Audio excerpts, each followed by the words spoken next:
Yesterday was 30 degrees colder than today. Yesterday was blue skies, nice crunchy cold snow, beautiful trails, great running conditions. Today's 30 degrees warmer, icy. Time for some hill repeats.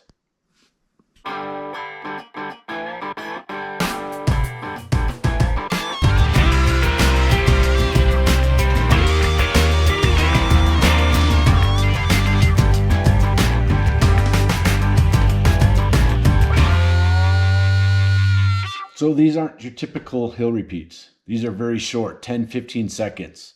Why 10, 15 seconds? Because that makes them hard enough where we're recruiting more muscle fiber. And creating more muscle fiber really helps you become a more efficient runner. The key to ultramarathoning success and performance is being able to run to your own ability for as long as possible before things break down. So if we're using more muscle fiber, we're working more efficiently.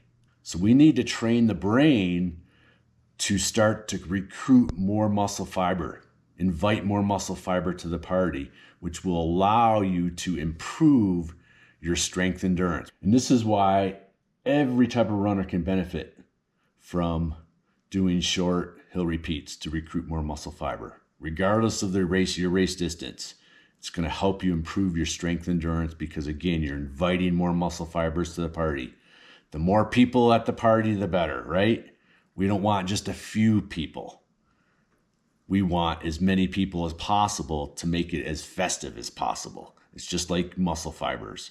The more we have at the party, the more we jam in that arena and dancing around, the better. Okay, it's going to make you a more efficient runner. In yesterday's video, I talked about, since it was like minus 10 degrees or colder, I talked about how sometimes the hardest part is just getting out the door. And so one trick I do before, especially in the winter when it can be just mentally taxing day in, day out here in Jackson, where winter is brutal. It's the real deal. And you're always kind of, it's just a mental practice just to get out the door on a day-to-day basis. So one thing I do is I visualize myself performing the workout, visualizing myself how I'm going to feel once I'm done, especially on a workout like today that's structured and it's more of a quote unquote workout, whereas yesterday was just kind of, getting out there and enjoying nature and being in wonderful environment and in the mountains and the trees and the snow and the wildlife. That's a little easier to get up for. But with a structured workout today, I tend to visualize myself performing how I want to perform, visualizing how I'm going to feel when I'm done. I know I'm going to feel so much better once I'm done with this. And that's really what I focus on, is like, how am I going to feel when I'm done? And really focus on that, getting me out the door on days where it's maybe more of a challenging effort to get out the door. So, all right, let's go check out the hill.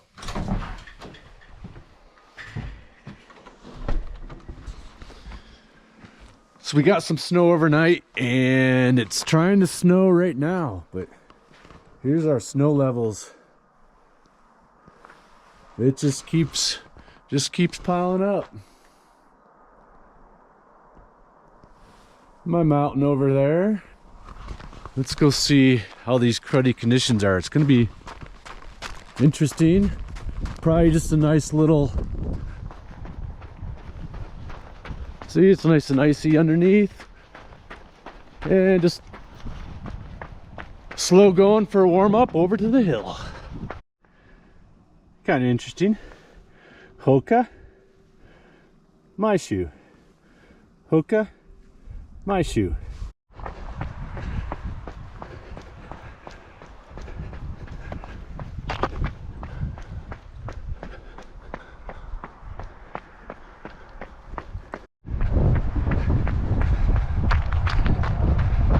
And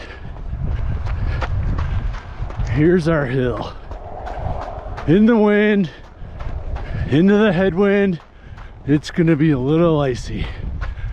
but should be enough snow on the sides to get some traction. So here goes.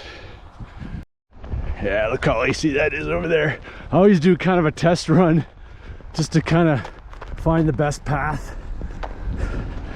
I don't know, this might be, I might have to go up and over and get some sun baked. Yeah, this is no traction at all. So I can't even run up it. Pretty icy. That's all ice there. All ice. All right, I'm gonna get up here and go over to the backside. Well, it's not as steep as I wanted it, but it's gonna have to do. Remember, it's not what you do on any given day, it's the whole collective that's important. Often during these short hill repeats, I have my athletes start out by performing the hill repeats with their hands behind their head. This does a few things. It takes their arms out of the equation so they begin to understand how important arm swing is for power, force, and really being a strong, efficient runner. Another reason why is now we're really putting a lot of emphasis on driving from the core, leading with the hips to provide force into the ground to propel yourself uphill. So now it becomes a strength component. Now we're training the brain to actually activate your core and to drive from the hips and feel the force into the ground to be propelling yourself uphill. Another great purpose of the running with your hands behind your head drill and skill is it helps you just step through with your run gait. A common mistake I see a lot of runners make is that they drop their foot too soon and then reach out in front of them. So by running uphill, hands behind the head, you get the feeling of stepping through and keeping that foot a little bit higher as it comes through and crosses the other leg. I have a great video on this in itself. See that at the end of this one. And I can't miss out on a little Jackson Hole tour. Right down here's home. Right across the street is my trailhead to the mountains in town. And all along here, out north into the White Abyss, it's the Grand Tetons.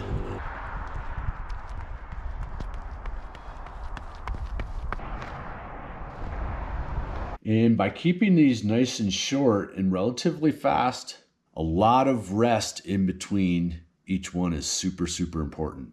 I'm getting 2 to 3 minutes of rest interval of a walk, jog combination to allow my muscles to recover before I execute the next one.